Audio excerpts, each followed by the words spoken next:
For me, wrestling is the most basic sport. I mean, kids wrestle in their backyard. We naturally, if two humans grapple with one another, that's wrestling. And I think that makes it different than any other sport. Baseball, you need a ball and you need bats and you need teams. Basketball, football, soccer. Soccer, I'd say, is the next one because you can almost kick. You can kick just about anything around, and that's why soccer is so universal. But to me, wrestling is really universal.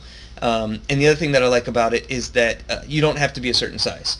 Any size, small, big, tall, skinny, fat, anything. You can wrestle. The thing that you have to be is dedicated and mentally very tough. And if you have those things, then you can be an excellent wrestler. The inspiration to continue wrestling is to always improve. Wrestling demands that you achieve a certain level of excellence, and every time you lose a match, you can look back and you can think about different things you did maybe that week. If you maybe didn't run as hard as you could have, or you didn't train as hard as you could, you'll notice a ton of little things that you missed. And so every time you lose, it's a painful experience to lose a wrestling match, but it motivates you to try to make changes in what you're doing so that you can overcome. And next time you see that guy, you'll make better decisions, and you won't take it easier. You won't slack off, and then you can win that match, and you'll feel you'll be closer to that excellence that you're pursuing.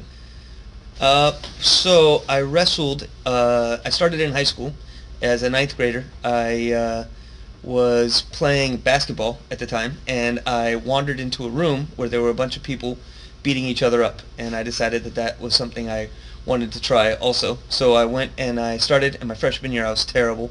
I lost my first 7 matches in a row, and then something happened, and I clicked, and I won a match, and then I started to do pretty well. And then my sophomore year, I did a little better. And then my junior year, I think I was 33-6, and then my senior year, I was 40-2. And then I got recruited. I went and wrestled at Columbia University, and I did pretty well my freshman and sophomore years. And then my junior year, I took a bad injury to the elbow that essentially ended my career, and I didn't make it back for my senior year of college. And I applied for a medical red shirt, and they denied me. So it was an inglorious end to my career. For a long time, wrestling was the only thing that I did, and I believe in it. I think that many of the things that I see in our culture, where sometimes we lack discipline as a culture, or we have an emphasis on the wrong values. I think that if we had more people experiencing the self-determination of it, and more people experiencing the toughness of it, I think that it would help. I think of wrestling like vitamins for society. So I definitely believe in it.